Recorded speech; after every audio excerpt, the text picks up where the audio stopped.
Oh, hi, I didn't see you there. My name is Bliss Foster, and today we're going to ask a question and hopefully spark a little bit of conversation. Why are all fashion guys into archival clothes? Let me be super clear up front. I like archival clothes. I own lots of archival clothes. Archival clothes are great. Like, even guys that you never see thrifting, ever. They still love them some spring-summer 2002 Raph.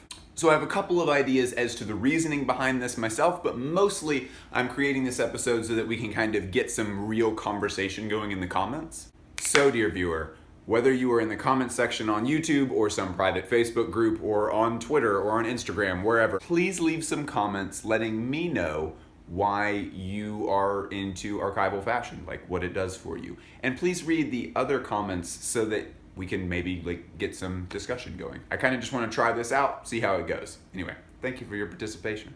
You know what? No, we are going to wait right here until you leave a comment. So I'm going to give you some space to leave a comment. I have gummy bears and LaCroix. Go leave a comment. Go.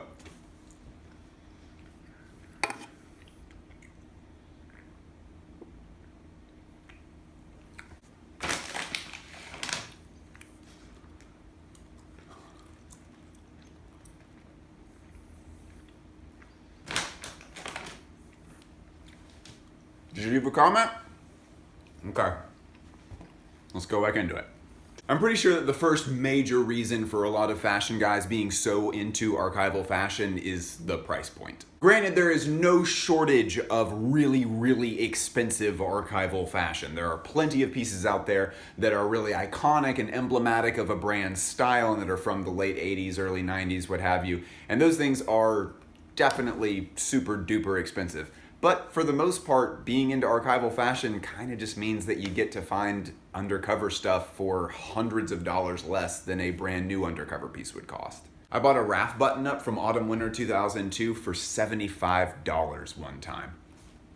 I don't think you can buy a Raph Simmons t-shirt right now for $75 on sale.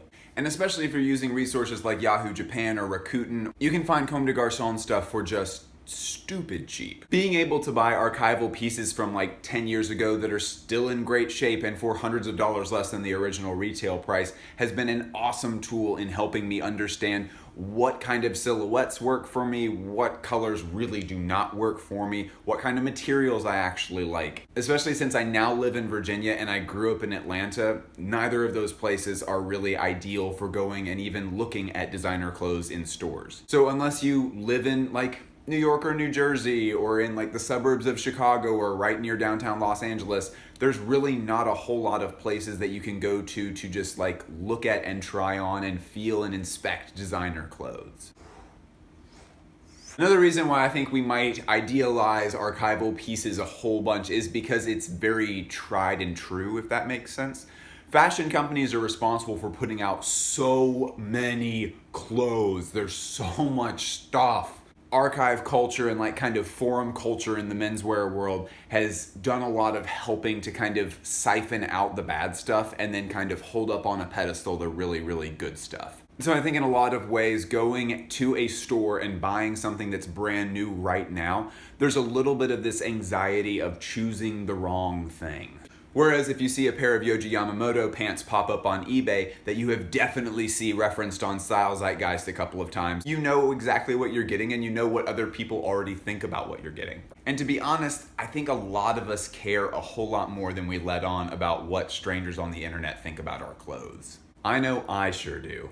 And kind of a final, little bit more of an abstract guess as to why we idealize archival culture so much. This kind of effect that's been around for all of time, which is that the past always seems kind of like this mysterious, cool place to everyone.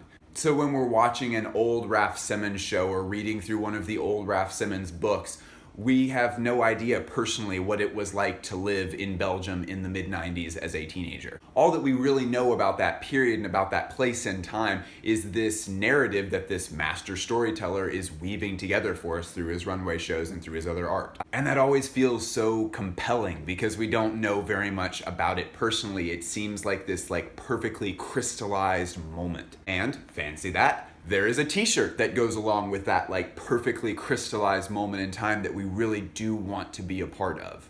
So again, I don't want to pass any judgment on like those three things. They definitely apply to me, and I think they apply to a lot of other guys as well.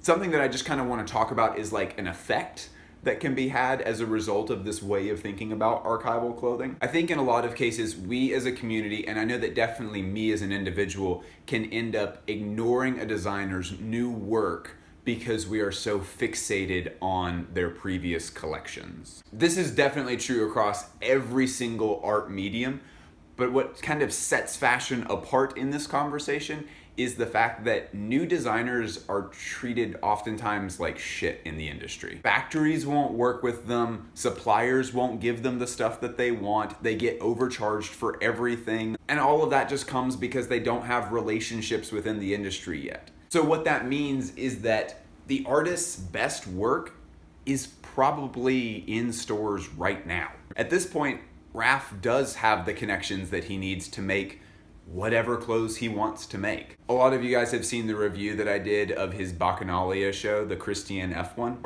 The materials that were used for a lot of those pieces are some of the nicest materials that you can use to make clothes. I love the Riot collection. That stuff is awesome, but it's made of cotton. It is made of the same stuff that you get at the Gap.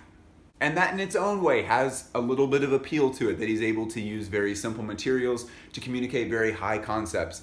But for us to ignore the fact that he's producing stuff that I imagine he's wanted to produce the whole time right now is doing a huge disservice to an artist that we all claim to love so much. There's an interview where Rick Owens talks about meeting fans in the street. He gets recognized, of course, all the time. He just mentioned that he thought it was funny that everyone gets so fixated on his old designs, and that oftentimes he'll find himself meeting a fan in public and taking a picture with them, and while he's smiling for the picture, he's thinking, "You are wearing my greatest regret." Okay, so let me wind back so we can review maybe the most important point from this. I am not in any way bashing you going online and finding your grail from 10 years ago that you couldn't afford at the time, but now you can afford. There is nothing wrong with building a personal archive of a brand that you truly, truly love. To bring it back, all that I'm saying is, if you have the ability to support the designers that you say that you love so much, please support them. So that's it. I am done with my rant. I would love to hear some comments and to kind of hear what you guys think. I especially want to hear if you completely disagree with me. I feel like when YouTubers do a big like come to Jesus talk with their viewers, everybody gets very like, rah, you're right, absolutely. And if you do agree, that's totally cool, but I would especially like to hear from those who do not agree with me. So yeah, support the arts, buy designer clothes. No, bye.